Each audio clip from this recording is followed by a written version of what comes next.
Saludos y bendiciones en esta hora de la mañana. Qué gozo, qué alegría, qué bendición de Dios poder estar interconectados, ustedes y nosotros, a través de esta señal, a través de este canal, a través de este gran recurso que el Espíritu Santo ha entregado en este tiempo excepcional que nos ha correspondido.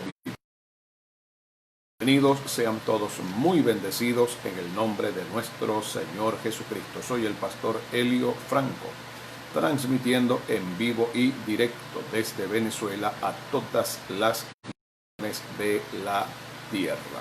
Bienvenidos al discipulado de reino, discipulando a las naciones de la tierra, conforme está escrito en el Evangelio de Mateo, capítulo 28, verso 19 y verso número 20. Muy buenos días, sean todos muy bendecidos, que la paz, la presencia, la dulzura del Espíritu Santo, la gracia de nuestro Señor Jesucristo y el amor de Dios envuelva cada vida, cada corazón, cada hogar, cada familia, hasta donde llega esta señal.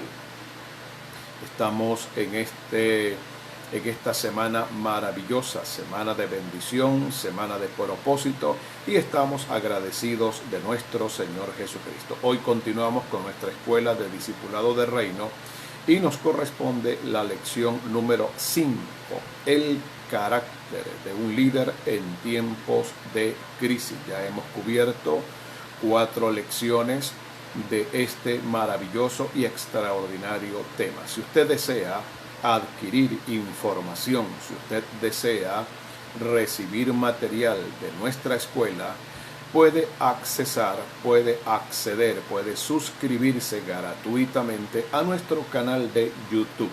Al final va a encontrar la dirección para que se suscriba y de esa manera usted sea parte de todo este grupo de estudiantes, de líderes, de discípulos, de hombres y de mujeres de Dios que no están conformes con recibir poco, sino que cada día tienen más hambre, más sed, más interés, más deseos de conocer profundamente lo que la palabra del Señor dice.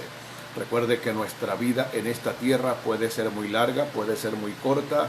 Lo importante no es cuántos años vivimos, lo importante es qué estamos haciendo con la única vida que el Señor nos ha dado y nos ha entregado.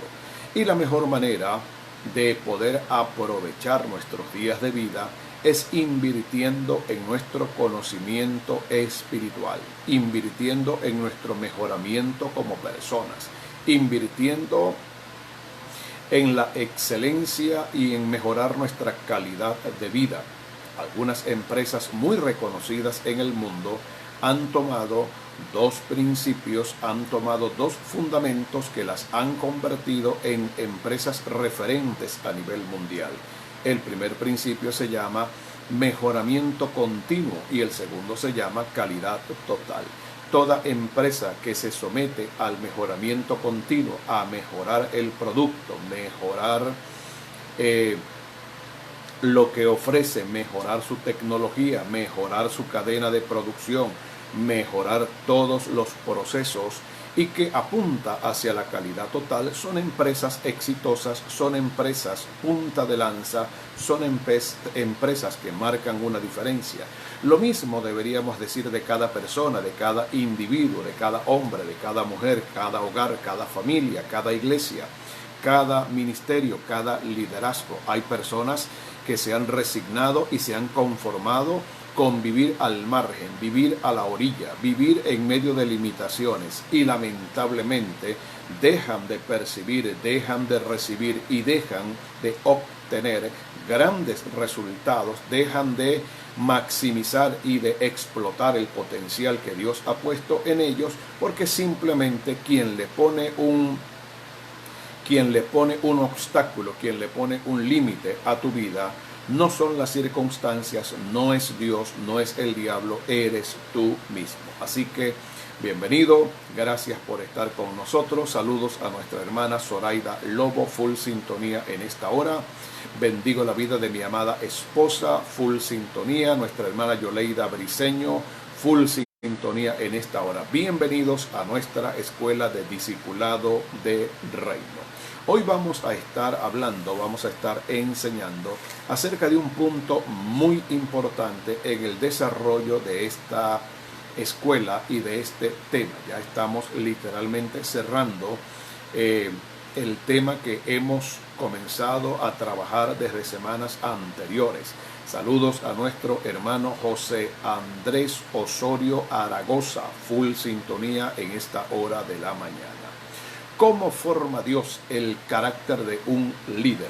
¿De qué elementos, de qué herramientas, qué tipo de estrategias utiliza Dios para formar a los hombres, para formar a las mujeres, para formar a los discípulos, para formar a las discípulas que Él llama, que Él escoge, que Él elige, que Él determina que vengan a su presencia? Dios tiene maneras particulares de tratar con cada individuo. Dios tiene maneras muy particulares y muy personales de tratar con cada persona.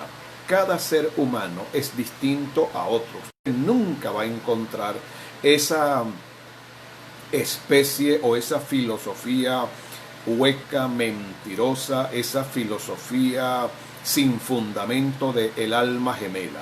Muchos hombres y muchas mujeres han tratando de buscar un alma gemela, tratando de buscar a alguien con quien se identifiquen plenamente, alguien que se parezca a mí, alguien que piense como yo pienso, alguien que sea como yo soy, alguien que sienta lo que yo siento, alguien que vea la vida como yo la vea. Usted tiene que entender que dentro de la dinámica de la vida, principalmente las personas que están buscando pareja, principalmente las personas que ya están casadas, principalmente las personas que están buscando un compañero o una compañera ideal y perfecta, lamentablemente es una ilusión utópica pensar que te vas a conseguir con alguien que sea idéntico, totalmente idéntico a ti. Cuando Dios decidió crear al hombre, cuando Dios decidió crear la raza humana, cuando Dios decidió crear a la primera pareja, que fueron los primeros pobladores de la tierra, Adán y Eva, aproximadamente unos 6.000 años atrás, Dios nunca creó a un hombre y a una mujer total y completamente idénticos, como cuando usted se para frente a un espejo y del otro lado usted ve su imagen. No existe semejante cosa, semejante concepto o semejante idea. Siempre habrán diferencias, siempre habrán situaciones de roce, siempre existirá en toda relación humana, en toda relación social, en toda relación familiar, siempre habrá un nivel de conflicto, un nivel de contrariedad, un nivel de roce, de fricción, siempre existirá porque somos personas totalmente diferentes. Dentro de esa diversidad, dentro de esa variedad, dentro de esa mixtura de comportamientos, Dios tiene una manera muy particular, una manera muy personal de ir formando el carácter de sus hijos, de ir formando el carácter de sus siervos, de ir formando el carácter de sus ministros, de ir formando el carácter de sus líderes y de sus discípulos. Un gran saludo al apóstol Arnoldo Linares, el doctor Arnoldo Linares, su amada familia y la iglesia Betania en el estado Zulia de Venezuela. Ahora bien, el tema del carácter de un discípulo, el tema del carácter de un líder, el tema del carácter de un ministro, es algo tan importante, tan prioritario, es algo que deberíamos retomar, debería considerarse, deberíamos hoy evaluar seriamente antes de enviar, antes de comisionar, antes de confirmar un ministerio, antes simplemente de enviar a alguien con una asignación, antes de llamar a alguien a un equipo ministerial, deberíamos hacer hacer una revisión de su carácter, porque a la luz de la Escritura, a la luz de la Biblia, es un factor determinante para el éxito, para el fracaso, el avance o el retraso del reino de Dios. Pablo el apóstol escribió las famosas cartas de la cárcel, cartas de la prisión, cartas pastorales, que son las últimas 3 cartas que están dentro del haber del apóstol Pablo, la primera y la segunda carta de Pablo a Timoteo y la epístola de Pablo a Tito. Note por favor que no son epístolas universales, son epístolas dirigidas a 2 líderes, discípulos que fueron formados, que fueron entrenados, que fueron adoptados, a quienes el apóstol Pablo les brindó paternidad apostólica, paternidad espiritual y los envió al ministerio. En la primera y en la segunda carta del apóstol Pablo a Timoteo vemos claramente definido lo que significa el perfil, el carácter del llamado, el carácter de un líder, el carácter de un ministro, el carácter de un discípulo que anhela, que desea, que con vehemencia tiene un llamado al ministerio. En la primera carta del apóstol Pablo a Timoteo, en el versículo número 1, Pablo dice: palabra fiel. Si alguno anhela obispado, del griego episkopos, el sobrevedor, el supervisor. Si alguno anhela obispado, buena obra desea. A partir del versículo 2 hasta el versículo número 7, se menciona una serie de características, dijimos, que de la palabra carácter, impresión, sello, nuestra carta de presentación al mundo, se deriva el término características. Las características que definen el carácter de un ministro y de un líder están plasmadas como unas pinceladas imborrables en la primera carta de Timoteo, en el capítulo 3, versículo 1 al 7. En el versículo número 8 se habla de los diáconos. Primera de Timoteo 3:8, los diáconos así mismo. Diaconía tiene que ver con servicios, son ministerios complementarios, son ministerios que Dios levanta en la iglesia para que se ocupen de aquellas tareas y de aquellas funciones que son propias de actividades domésticas y de actividades locales, mientras que los ministerios más importantes o los ministerios más sobresalientes, como los apóstoles, profetas, evangelistas, pastores y maestros, se dedican a la extensión de la obra de Dios. Hablando con respecto a los diáconos, primera de Timoteo capítulo 3 versículo 8 en adelante, se menciona el carácter que estos hombres y que estas mujeres deben tener. En la segunda carta de Pablo a Timoteo hay pinceladas acerca de el carácter o de las características que un ministro debe tener, repartidos en los diferentes capítulos 1, 2, 3 y 4. Cuando llegamos a la epístola del apóstol Pablo a Tito, una vez más el apóstol Pablo recalca, remarca nuevamente las características que definen el carácter de un hombre de Dios. En Tito capítulo número 1, versículo número 5, por esta causa te dejé en Creta, para que corrigieses lo deficiente y establecieseis ancianos en cada ciudad, así como te mandé. Versículo 6 en adelante comienzan a mencionarse las características de estos ancianos. Viéndolo desde un ángulo básico, desde un ángulo objetivo, lo más importante para el Señor no es lo que un ministro hace, lo más importante es el tipo de vida que lleva, el tipo de relación que cultiva, los motivos de su corazón. Toda nuestra teología hoy en día apunta a una sola cosa: hacer, hacer, hacer. Haga discípulos, gane almas, establezca células, establezca casas de paz. Hay que crecer, hay que multiplicarnos, debemos tener una mega iglesia, y de esa manera vamos agotando y vamos exigiendo y vamos colocando metas cada vez más altas en ese afán y en esa carrera contra el tiempo de ganar almas, cosa que no está mal, cosa que yo aplaudo, celebro y bendigo como pastor. El problema que estamos teniendo en esta carrera desesperada de ganar gente, de alcanzar multitudes, de tener iglesias multitudinarias, es que estamos olvidando y dejando de lado un detalle importante que se puede convertir en el camino en corto, mediano o largo plazo en un gran problema dentro de las multitudes. La falta de carácter en la gente, la falta de carácter en los discípulos y la falta de carácter en los líderes. Una de las cosas más delicadas que conseguimos en la Escritura es cuando Dios decide llamarnos al ministerio y nos encomienda las dos cosas más importantes y determinantes en el reino de Dios. ¿Cuáles son, pastor, esas dos cosas importantes y determinantes en el reino de Dios? Dios eligió, Dios escogió a la raza humana. Dios eligió y escogió a los hombres.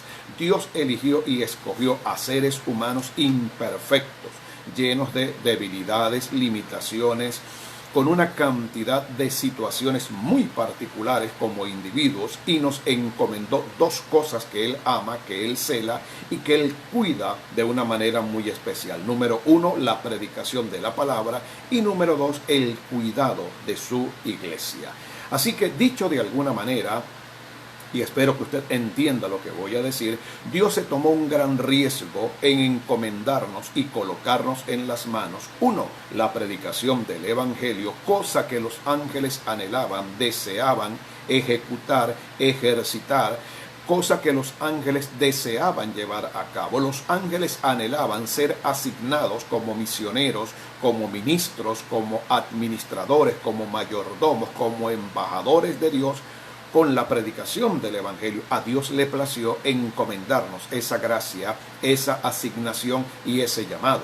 Y en segundo lugar, a Dios le plació mejor, o le plació hacerlo de esta manera: encomendar el cuidado de su iglesia, encomendar el cuidado de su amada, encomendar el cuidado de su cuerpo, nada más y nada menos que en manos de hombres, humanos y terrenales.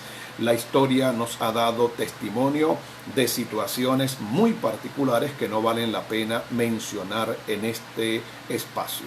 Ahora bien, ¿cómo forma Dios el carácter de un líder? ¿De qué clase de herramientas o de qué clase de estrategias se vale el Señor para ir formando tu carácter, para irte preparando, para irte capacitando, para que tú con el tiempo te conviertas en una persona fiel, en una persona leal, en una persona que tenga la capacidad de poder multiplicar los dones y talentos, y que tengas la capacidad de poder recibir cada día más y más y más? Recuerda, porque lo hemos dicho en otras lecciones, que el carácter es un disparador. El carácter es como una alarma que suena.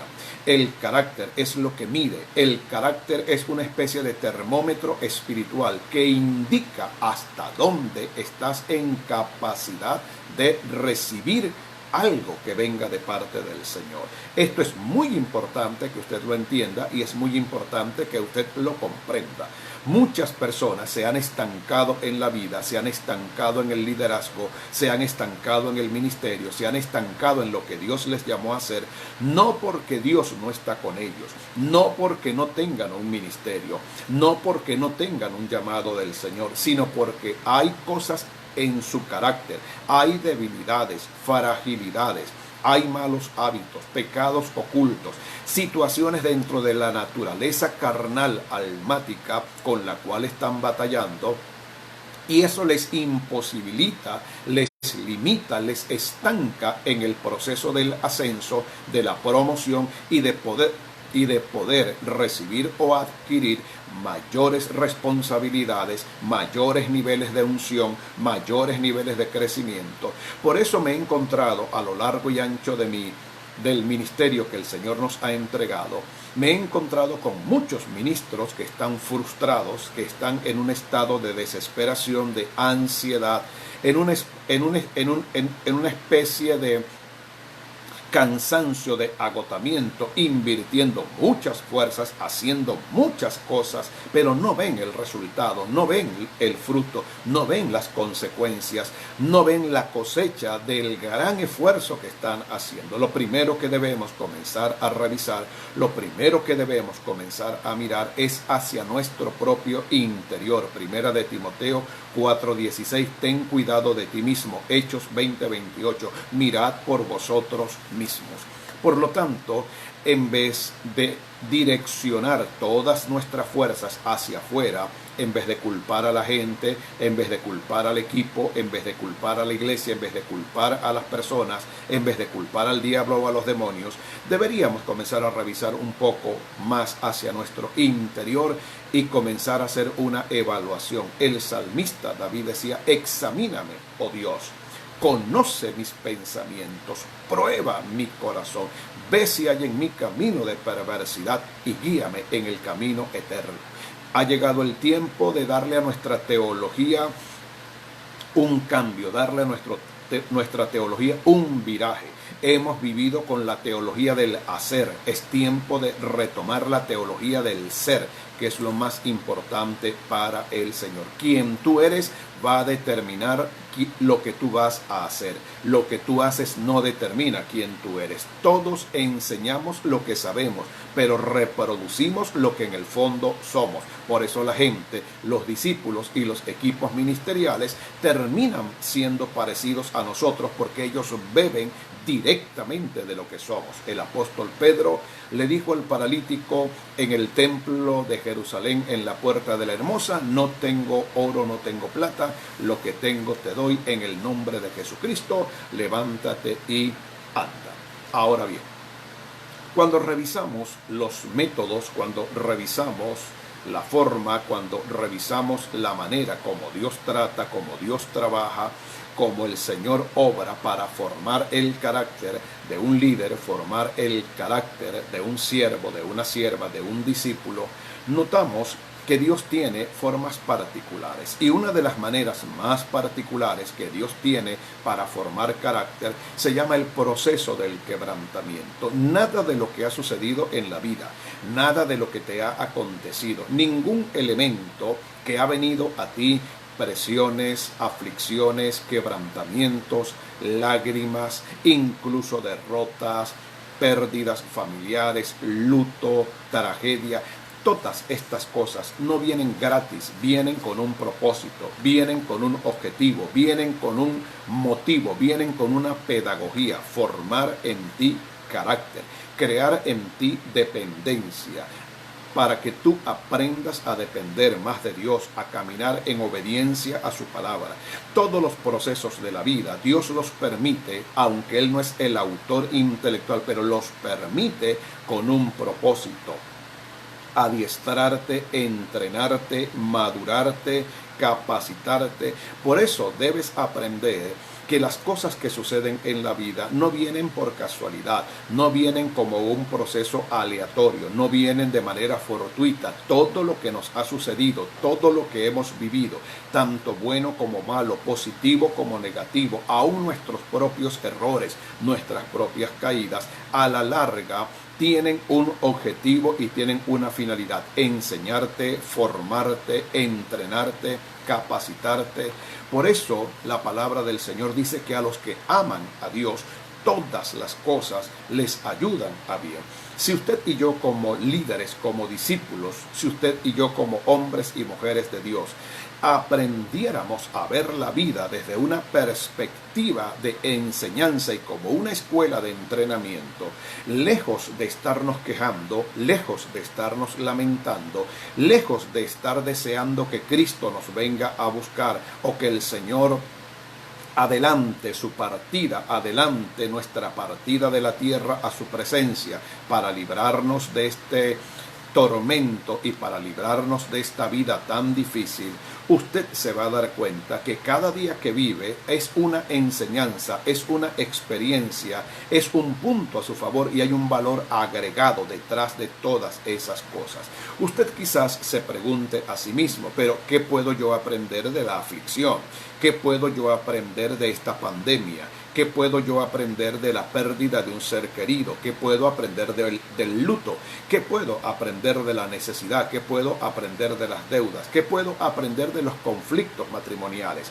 ¿Qué puedo aprender en medio de las situaciones propias de lo que es el ministerio, lo que es la vivencia ministerial, lo que es la relación con otros compañeros de ministerio, las fricciones, la vejez, las canas, las arrugas, el desgaste? ¿Qué puedo yo aprender de eso? Es mucho lo que podemos aprender si entendemos que detrás de todo eso está la amorosa mano del Señor formándonos, entrenándonos, capacitándonos. Notemos en primer lugar como un ejemplo y como un modelo de referencia el llamado de Moisés. Moisés es el segundo hombre más importante de Egipto. Es un hebreo. Ha nacido del pueblo de Israel. Cuando el faraón de Egipto, en el capítulo número 1 del libro del Éxodo, lanza un decreto, un edicto, de que todos los niños varones que nacían de las mujeres hebreas tenían que ser asesinados, su madre y su padre y su familia deciden resguardar, proteger, salvaguardar la vida de Moisés. Usted conoce la historia. Hollywood se ha encargado de darle un amplio despliegue cinematográfico a estas escenas de la vida de Moisés. Moisés es colocado en una canastilla, es arrojado al río Nilo, y la hija del faraón de Egipto, que era una mujer estéril y no podía tener hijos, lo adopta como hijo suyo. Moisés crece en medio de la pompa del palacio, en medio de la solvencia, la holgura, la riqueza, el esplendor del poderío de Egipto, uno de los imperios más poderosos del mundo, conocido para la época, hasta que Moisés recibe un llamado. Moisés recibe una encomienda, una asignación de liberar al pueblo de Israel de más de 400 años de esclavitud. ¿Qué sucede al principio? ¿Qué sucede al inicio? ¿Qué sucede en el proceso de comenzar a ejecutar el llamado, la visión y la asignación que Dios le entrega a Moisés? Que lo primero que Moisés hace es matar a un egipcio, tratando de interferir, tratando de intervenir en una discusión o en un maltrato físico que había de parte de un egipcio hacia un hebreo, hacia uno de sus hermanos, hacia uno de sus paisanos. Así que Moisés decide comenzar su ministerio cometiendo un asesinato. Y cualquiera diría, qué manera tan particular y qué manera tan especial de comenzar un ministerio. Moisés es llamado no a asesinar a los egipcios, es llamado a liberar al pueblo de Israel. Pero siendo una persona inmadura, siendo una persona sin un carácter formado, siendo una persona sin entrenamiento, siendo una persona que toma la unción en un carácter no transformado, note usted en lo que se convierte la unción, el llamado, la gracia, los dones. Note usted en lo que se convierte el ministerio. En vez de ganar, comienza perdiendo.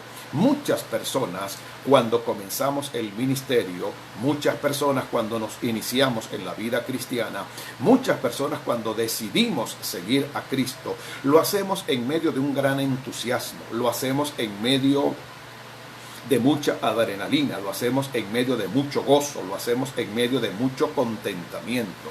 Para nosotros la experiencia más maravillosa de la vida es recibir a Cristo como Señor y como Salvador. Pero por nuestra falta de entrenamiento, nuestra falta de capacitación, nuestra falta de madurez, el entusiasmo, las buenas intenciones, el primer amor, esa pasión inicial con la que comenzamos el ministerio, esa pasión inicial con la que comenzamos el llamado y la vida cristiana, comienza a convertirse en una serie de problemas, porque en nuestra ignorancia, desconocimiento, gobernados solamente por las emociones, gobernados solamente por las buenas intenciones, nos vamos equivocando. Hay cosas que no entendemos, cosas que no sabemos, hay cosas que no tenemos la prudencia, la sabiduría para saberlas decir. Comenzamos a enseñar desde los púlpitos cosas totalmente fuera de la palabra de Dios, no tenemos experticia en el área teológica, no tenemos experticia en el tema de la consejería pastoral, no tenemos experticia en el tema de la liberación de demonios, la imposición de manos, no tenemos experticia consolidando, discipulando a otros. Por lo tanto, vamos a ir cometiendo muchos errores, muchos desfases, vamos a ir tropezando de muchas formas y de muchas maneras, aunque somos llamados, somos escogidos, somos salvados y somos redimidos. En el caso de Moisés, su primera asignación fue liberar al pueblo. Moisés comienza asesinando a un egipcio, lo sepulta, pero aquella noticia llega a los oídos del faraón de Egipto y Moisés tiene que irse huyendo como un fugitivo, tiene que salir huyendo como un homicida. Cualquiera pensaría, si no ha leído bien la Biblia, que Dios se equivocó con Moisés, que Dios lamentablemente no atinó al llamar a Moisés al ministerio. ¿Cómo podía Dios llamar a un asesino y a un homicida al ministerio? Dios nunca se va a equivocar, Dios nunca va a errar. Cuando Dios coloca su mirada en alguien es porque hay algo bueno que Dios va a sacar de él. Pero recuerde que cuando usted y yo llegamos a los pies de Jesucristo, somos materia prima y en el proceso tenemos que ser elaborados, tenemos que ser procesados. Dios sabe perfectamente todo lo bueno que va a sacar, todo lo bueno que va a obtener, todos los beneficios que va a sacar de nuestras vidas, pero necesitamos ser procesados, entrenados y capacitados. Llegamos como un diamante en bruto a las manos del Señor, pero necesitamos una larga escuela donde a medida que los años van pasando y vamos envejeciendo, la madurez, la sabiduría, el conocimiento, la experticia nos va ayudando, y cuando vemos en retrospectiva y vemos hacia el pasado, decimos: verdaderamente Dios ha sido bueno, Dios ha tenido paciencia y no soy la sombra, ni me parezco en nada al nuevo creyente, al pastor principiante, al ministro en estado de formación que fui hace muchos años atrás. Que toda la gloria y la honra sea para nuestro Señor Jesucristo. En el desierto, ¿qué ocurre con Moisés? Moisés pasa por un proceso de 40 años de formación. Tiene que irse huyendo a las montañas de Madián, se convierte en pastor de ovejas, ya no es el sustituto del faraón, ya no tiene derecho legal al trono de Egipto, ya no vive en la pompa del palacio, ya no tiene lujos, ya no tiene comodidades, no tiene servidumbre, hombres y mujeres que le sirvan. Ahora está solo, ahora tiene que trabajar con sus propias manos. Sus manos delicadas ahora se convierten en unas manos rústicas, en unas manos duras, ásperas, llenas de callo. Tiene que soportar frío, tiene que soportar calor, tiene que hacer un trabajo para el cual no estaba preparado y no era un trabajo de su agrado.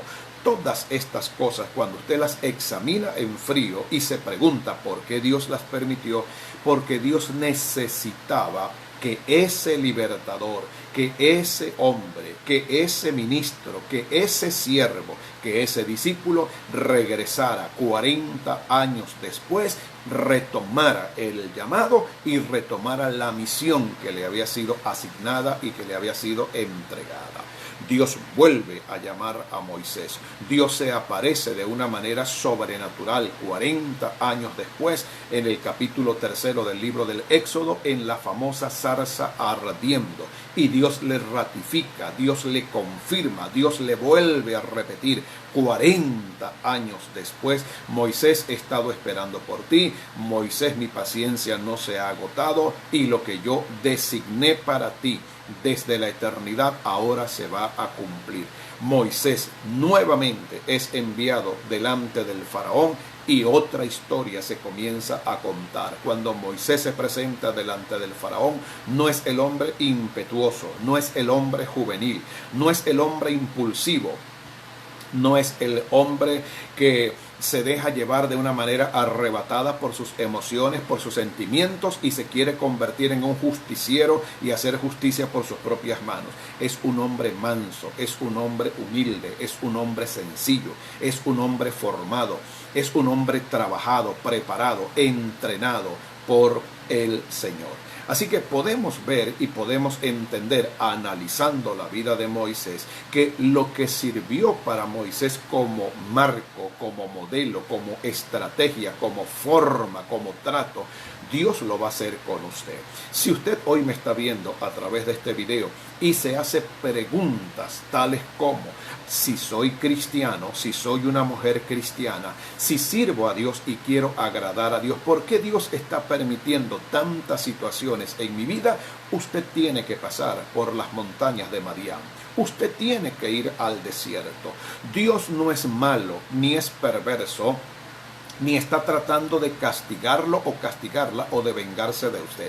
Lo único que Dios está tratando de hacer es formarlo, entrenarlo, prepararlo, moldear su mal temperamento, moldear su mal carácter, moldear su mal genio.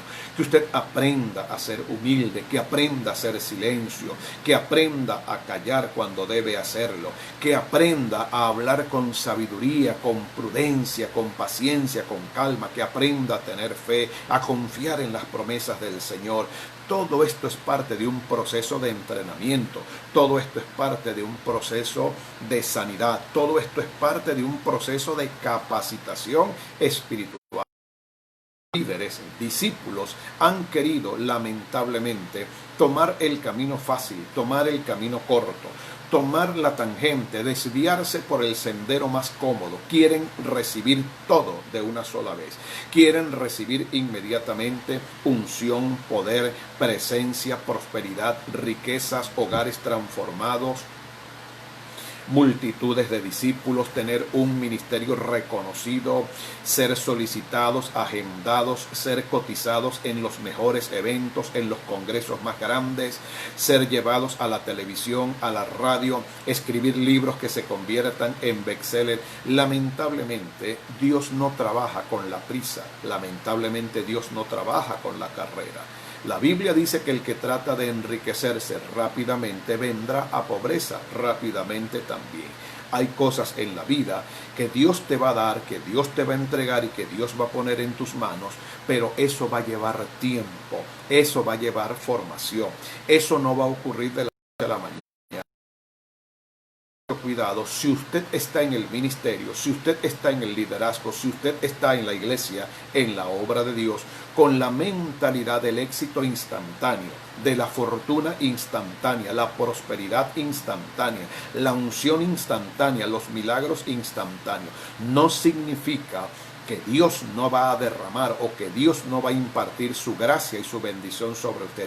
Solo significa que todo tiene su tiempo y todo tiene su hora debajo del cielo, conforme a Eclesiastés capítulo 3 y versículo número 1. Usted tiene que aprender a sintonizarse, usted tiene que aprender a sincronizar su vida con Dios, a darle gracias a Dios por lo que ha recibido hoy y a decirle: Señor, si no he recibido todo lo que tú tienes preparado para mí en el día de hoy, no hay ningún problema. Dame lo necesario para hoy, lo que yo tenga la capacidad de tolerar, lo que yo tenga la capacidad, Señor, de manejar, de administrar, la capacidad de gerenciar.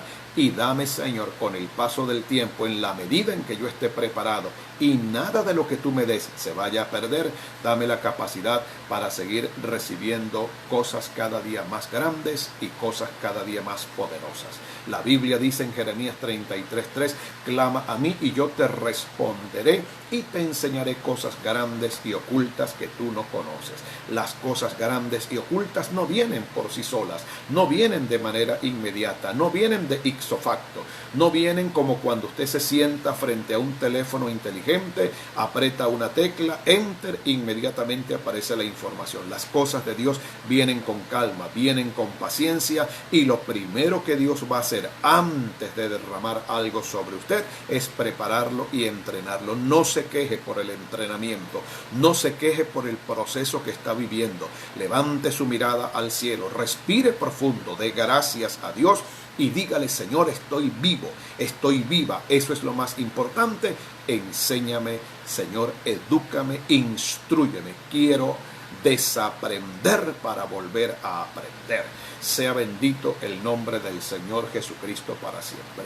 Estamos en la escuela de discipulado de reino. Bienvenido si usted se está conectando en este momento. Les recuerdo que la Escuela de Discipulado de Reino sale en vivo el día lunes y el día viernes en el horario de la mañana. Si por alguna razón o causa usted no puede sintonizarnos o conectarse en el horario de la mañana, lunes, miércoles y viernes, usted puede suscribirse a nuestro canal de YouTube y allí encontrará todo el material, todos los talleres, conferencias, seminarios, enseñanzas que lo ayudarán a crecer en su vida espiritual, en su ministerio y en el llamado que el Señor le ha hecho. Vamos a hablar de 3 etapas. Vamos a hablar de 3 procesos que Dios utiliza para formar nuestro carácter espiritual. Vamos a hablar de 3 eventos importantes que usted debe conocer, que usted debe entender para que usted facilite el proceso. Recuerde, hemos dicho en esta escuela que hay 2 maneras de obedecer a Dios. Hay 2 formas en que Dios puede obrar en nosotros, dependiendo de nuestra reacción, dependiendo de nuestra capacidad de respuesta. Número 1. Podemos obedecer a Dios de manera voluntaria. Esto significa nuestra voluntad, nuestra decisión, nuestra determinación, nuestra capacidad de respuesta se sujeta a Dios. Somos sumisos a Dios. Entendemos que si Dios da una orden y que si en la palabra de Dios está establecido una ley, una regla, un principio, una verdad, simplemente lo sano, lo prudente y lo conveniente es obedecer al Señor. La segunda manera de obedecer es por obligación, por compromiso o por imposición.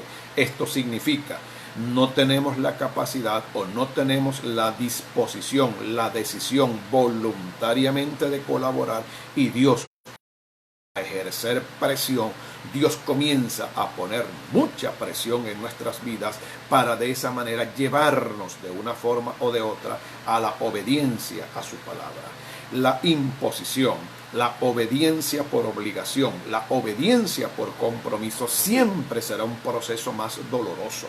Siempre será un proceso más costoso, será un proceso de lágrimas, será un proceso de dolor y de sufrimiento, porque estamos haciendo resistencia a algo que Dios ha establecido y que sabemos perfectamente debemos obedecer y debemos cumplir por nuestra propia vida, por nuestra propia alma y por el beneficio de los demás.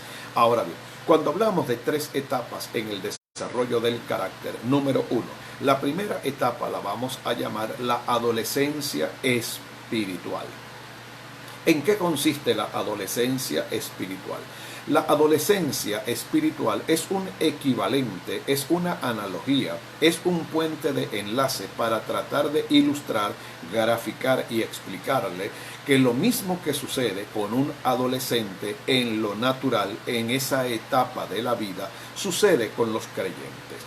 ¿Cuáles son las características? ¿Cuáles son las formas y las maneras? ¿Cuáles son las reacciones que tiene un adolescente cuando está en la etapa de la adolescencia a partir de los 12, 13 años en adelante hasta los 18 años aproximadamente?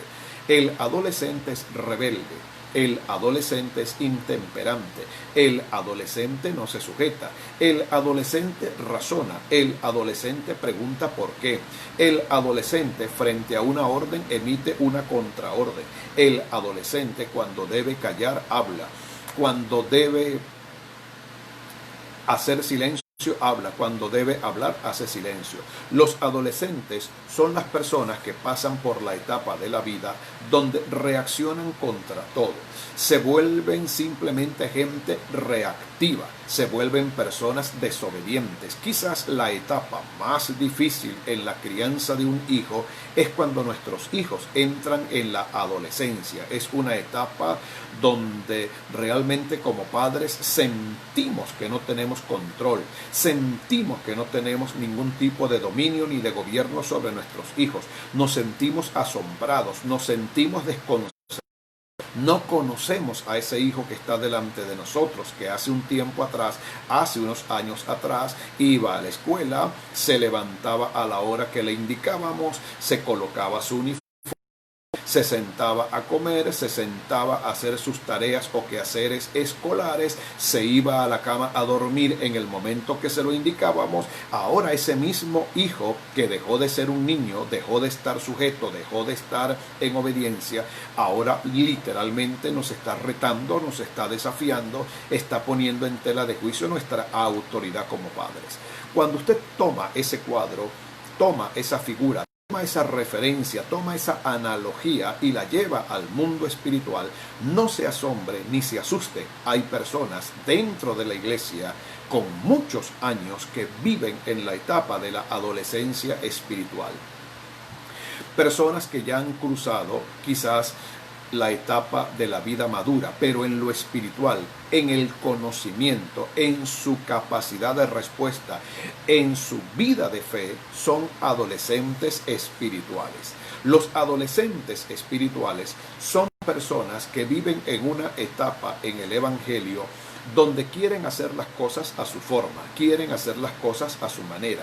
Es el líder, es el discípulo, es el ministro, es el apóstol, el profeta, el evangelista, el pastor, el maestro, es el adorador, el salmista, es el músico, que lamentable y tristemente fue llamado por el Señor, fue salvado, fue perdonado, fue llenado del Espíritu Santo, comienza a conocer la Biblia, comienza a orar por los enfermos, el Señor comienza a usarle, el Señor comienza a bendecirle, el Señor comienza a prosperarle y él considera que ya no necesita de nadie, que no necesita un mentor, no necesita un tutor espiritual, no necesita a alguien que lo dirija, que lo corrija, que lo enseñe, que lo forme, que lo entrene. El adolescente espiritual es el que dice, ya yo sé todo. Dios me está usando, Dios me está bendiciendo, Dios me está respaldando, ya yo conozco algunos versículos de la Biblia, he leído algunos libros, he visto algunos programas cristianos de la televisión, he hecho algunos cursos por internet, he descargado algún material en PDF a través de alguna página cristiana, por lo tanto no necesito que nadie me diga, ni me enseñe, ni me forme, ni me entrene. El Señor es mi pastor y nada me faltará. ¿Cuál es el problema de la adolescencia espiritual? No hay madurez. El adolescente espiritual, el que está comenzando, el que se está iniciando, trabaja sobre la base de las emociones, trabaja sobre la base del alma, trabaja sobre la base de su manera personal de pensar, trabaja sobre la base de sus impulsos o motivos egoístas. El adolescente espiritual se puede convertir, y de hecho se va a convertir, en una persona muy peligrosa, muy inestable. Son las personas que nunca permanecen en ninguna iglesia, son las personas que nunca están sujetas a ningún pastor, son las personas que no tienen niveles de compromiso ni de fidelidad con ningún ministerio en la ciudad donde están. Son los turistas espirituales, los que recorren todas las congregaciones habidas y por haber, porque ellos están deseosos de estar en un lugar, en una iglesia perfecta, con pastores perfectos, con discípulos perfectos, en medio de ambientes perfectos.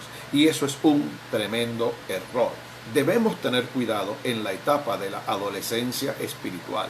Los que ya hemos tenido, por gracia de Dios, algún tipo de experiencia, madurez, conocimiento, destreza, experticia, debemos ayudar, debemos canalizar, debemos orientar, debemos ser pacientes con nuestros discípulos que están viviendo en la adolescencia espiritual. No está mal que un discípulo quiera ir al hospital a evangelizar. No está mal que un hombre, una mujer de Dios quiera comenzar a dirigir una casa de paz, una célula, un grupo familiar.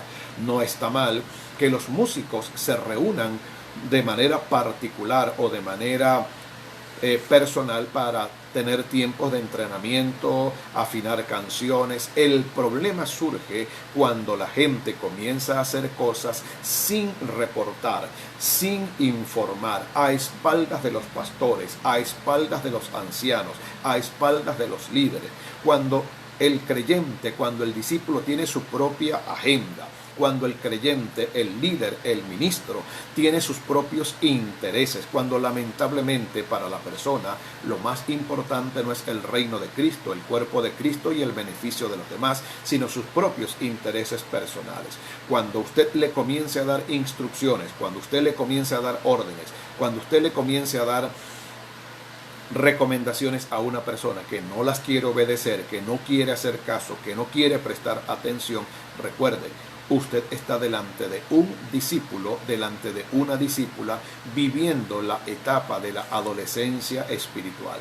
Note por favor que al igual que en lo natural, al igual que en la etapa normal de un adolescente, la adolescencia pasará y dará lugar a otra etapa de la vida, la etapa juvenil, y luego vendrá la etapa adulta, luego vendrá la etapa madura. No perdamos la paciencia con los discípulos, sigamos orando por ellos. El único peligro que existe en la adolescencia espiritual es cuando el creyente, el discípulo, no sale de esa etapa, se mantiene, permanece, se atrinchera, se enquista en la etapa de la adolescencia espiritual y no quiere salir de allí. Ese es el peligro. Por eso el creyente necesita quebrantamiento, por eso el creyente necesita un trato particular de Dios. Usted fue adolescente una sola vez en la vida, pero si hoy con 60 años de edad, si hoy siendo un hombre y una mujer casados o casada, si hoy usted con su cabeza llena de canas y su cara llena de arrugas, se sigue comportando como un adolescente, le hago una pregunta. ¿Acaso la familia y la sociedad no se va a sentir extrañado del comportamiento que no es apropiado con un hombre de la edad o con un hombre de la experiencia o del conocimiento que alguien debería tener? Así como la adolescencia es propia de los adolescentes, la madurez es propia de la gente madura. Supere la adolescencia, supere su mal carácter, supere su carácter débil. Pídale al Señor que lo ayude, que lo forme, que lo entrene, que lo capacite. Deje las cosas de niño hacia un lado. Pablo decía en 1 Corintios 13, cuando yo era un niño, la etapa de la niñez, la etapa de la adolescencia se conoce por tres cosas. Yo hablaba como niño, yo pensaba como un niño y yo actuaba como un niño. Ahora que soy maduro, he dejado las cosas de niño. Los niños y los adolescentes tienen una manera de pensar, tienen una manera de hablar y tienen una manera de comportarse. Es propio de los niños, es propio de los adolescentes.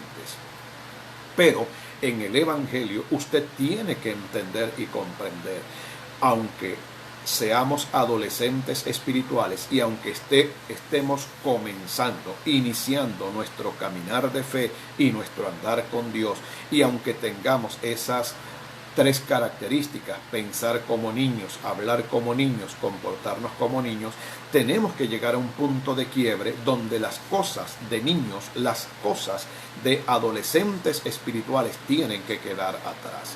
Un gran saludo para nuestra hermana Eva Judiet en los Estados Unidos, un gran saludo para Avi, la princesa de la casa, un gran saludo para nuestro hermano Miguel Zunino, full a esta hora de la mañana. Estamos hablando acerca del tema, el carácter de un líder en tiempos de crisis. Esta es nuestra lección número 5. Y estamos hablando acerca de tres etapas en la formación del carácter.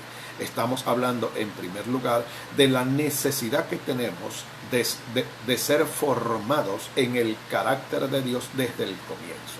Todos comenzamos en el ministerio con las mejores intenciones. Todos comenzamos en el ministerio con los mejores deseos. Todos comenzamos en el ministerio, en el llamado, en la vida cristiana, con muy buenas intenciones y con una gran pasión. Es lo que muchos han denominado el primer amor. Pero el hecho de tener buenas intenciones, el hecho de tener buenos deseos, el hecho de estar muy contentos por las cosas que estamos descubriendo a través de la Biblia, por darnos cuenta que Dios responde a las oraciones, por entender que Dios nos está usando como instrumentos y canal de bendición para no significa que ya estamos preparados, totalmente entrenados para recibir mayores asignaciones, mayores responsabilidades y mayores bendiciones.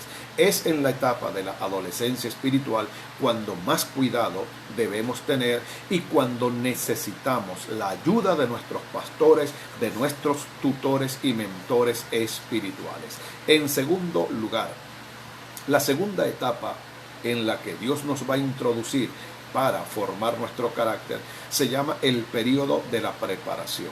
Hemos dejado a un lado la adolescencia espiritual. Fue lo que Moisés vivió y sufrió. Fue llamado por el Señor para liberar al pueblo de Israel y comenzó matando a un egipcio. La orden era liberar al pueblo de Israel, no matar a los egipcios, pero Moisés tomó el ministerio, el llamado y la unción para hacer exactamente lo que Dios nunca le mandó a hacer. La etapa de la preparación es la etapa donde Dios de alguna manera prepara el escenario para dejar atrás la adolescencia espiritual y comenzar a madurar. En el caso de Moisés, Moisés tuvo que huir.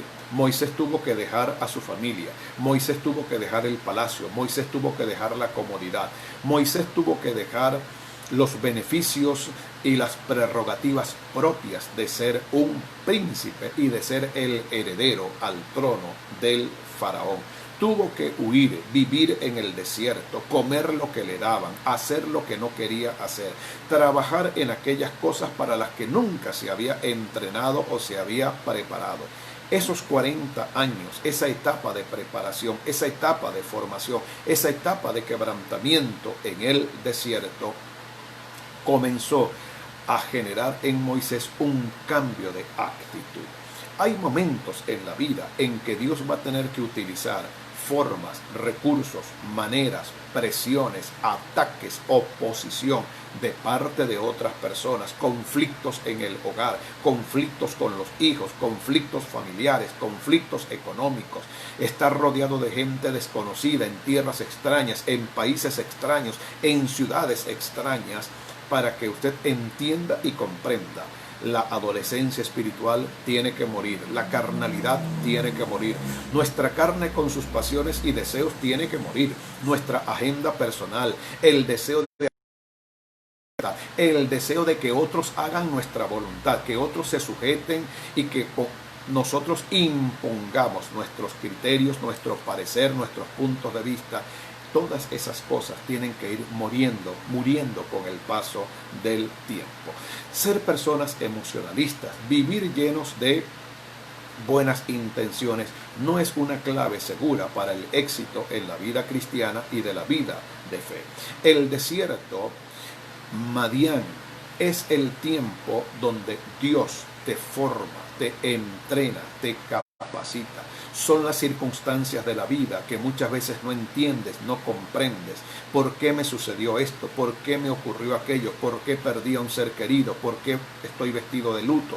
¿Por qué personas cercanas, allegadas a mí, se han ido, se han aislado, se han olvidado de mí? Esperas un mensaje, esperas una llamada telefónica, esperas una felicitación el día del cumpleaños, esperas que alguien te dé una palmada en la espalda por algo que hiciste en la iglesia, esperas que tu marido te dé las gracias por la comida que preparaste, que tus hijos te agradezcan por el cuarto, la habitación que les arreglaste, y sin embargo pasas inadvertido, pasas inadvertida y pareciera que a nadie le interesa lo que tú haces o dejas de hacer. Es allí donde tú puedes entender y comprender, detrás de todo esto está la mano del Señor, entrenándome, preparándome, capacitándome y enseñándome una gran lección. No importa lo que otros hagan, no importa lo que otros dejen de hacer, no importa lo que otros digan o dejen de decir, mi mirada debe estar colocada en el Señor. Gracias por este proceso de preparación y de entrenamiento. Sé que de todo esto algo bueno va a salir. Muy bien, hemos llegado lamentablemente al final de nuestro tiempo de enseñanza y de formación. Volveremos a encontrarnos el día viernes ya para cerrar y para finalizar este maravilloso y extraordinario recorrido acerca del tema el carácter de un líder en tiempos de crisis. Suscríbase a nuestro canal de YouTube, accese a todo el material que allí tenemos. Es totalmente gratuito.